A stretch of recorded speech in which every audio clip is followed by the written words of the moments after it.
Okay, so today I had another revelation. It's not the first time of me having this revelation, but I was having a conversation. I was in the gym, as you can see here, and my mom gave me a call, and it was about a program that we started maybe at the end of last year, and she's had some changes in retirement with her finances and everything, and she's resetting the program, and you know, to be short, I mean, it's a program that allows you to pay off your debt in a significantly shorter time than like a third of the time. And it's a lot of perspective changes and mindset changes that goes along with it. So of course, over this period of time, we've been having a lot of deep conversation about finances and how to get the word out to family and friends and you know, all of that. And she was talking about how, you know, just how people spend money and how we all spend money and we just don't pay attention. And I realized, you know, not for the first time, that it's really, I can't really blame people. I mean, when we really look at it, the system is really set up that way. When you think about it, I mean, from the introduction of debit and credit, if you think about it, you're not as attached or hands-on with your money when it's digital, right? And I can only imagine how much more detached we're going to be, especially with that lack of financial literacy. But, you know, with the artificial intelligence going to be doing everything, and it's just more and more, as if we're not technical enough. Because you think about it, most people's banking accounts are digital. You don't balance checkbooks anymore. It's balancing it for you. You can see it when you do your online banking.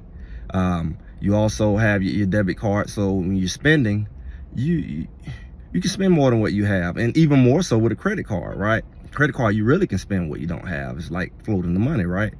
But your debit card is different than cash, because cash has layers. It's like what we have a double verification, right? You have to go to the bank to get the money first, right? You get the money out. That's your first layer of defense. You have to come into reality and recognition how much money you have. And you take out the amount you plan. So that's a budget, right? And then when you spend it, you know what you spent, because you have what's left over, some pennies, some coins, some dollars. So you have a real direct relationship to how your money is spent. Versus a debit card, you kind of estimating, and you can kind of get out of hand depending on where you are psychologically or emotionally. And you're not balancing it directly, so you're entrusting the online system to do it.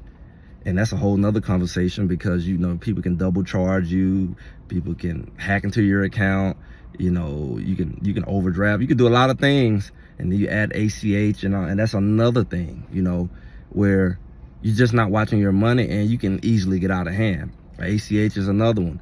You know, you pile on expenses and you forget, and that's how people start to overdraft. They forget their obligations and they add on new obligations, which is a little different when you have a budget and you're hands-on with your money and you're only spending what's in your hand. Because for you to get it in your hand, you had to know what you had. And some people are a little more responsible than others. But this financial conversation is a serious one, especially with the growth in the digital platforms. You're not really taught these things. People always say, why are we not taught this in school? Why are we not taught about budgeting as part of our financial or as part of our secondary and primary education? And in some ways, some teachers and some curriculums does allow that and do that, but it could be introduced with the curriculum. But that's not everywhere. It's not uniform like the other elements of the curriculum. So that is a good question, you know, and it's an interesting one, because the things that we're ignorant of is what cause debt. It's what causes decisions that we make with credit cards. It's the decisions that we make even with student loan debt, and how we know how we go about it, and not really understand how interest works, and not really understand how, you know, a plan actually can save you. And on a deeper level, like I said, with the program that we use, it really exposes a lot of that, because on the front end, you have to create a budget.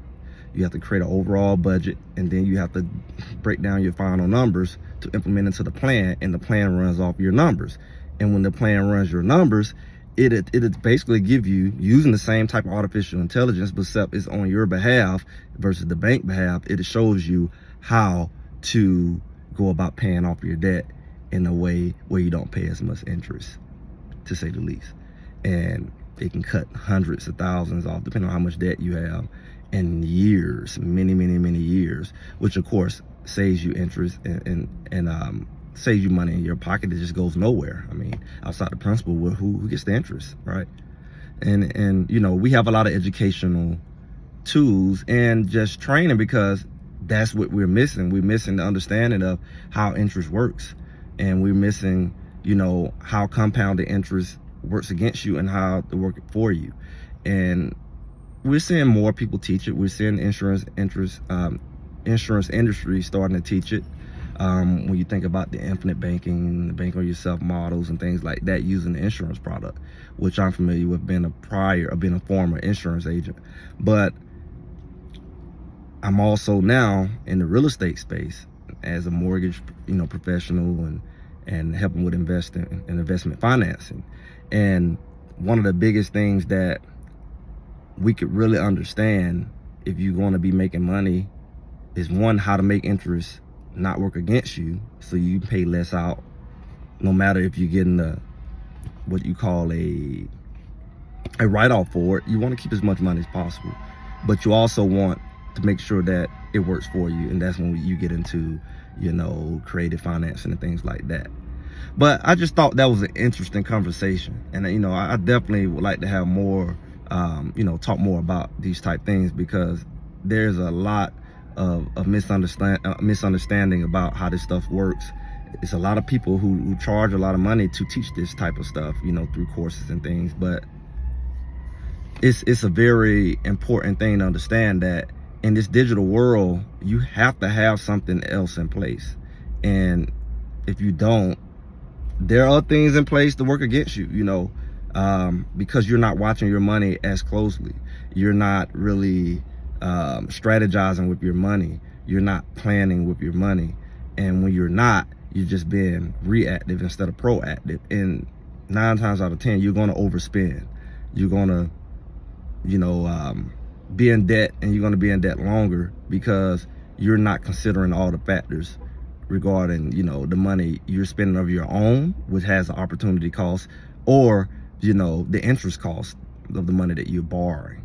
So, you know, it would be wise, like she's doing, to really put some systems in place to protect your money. And I just thought I would share that. And I'll leave more information in the description if you want to know more about the program. But with that, you all have a great day.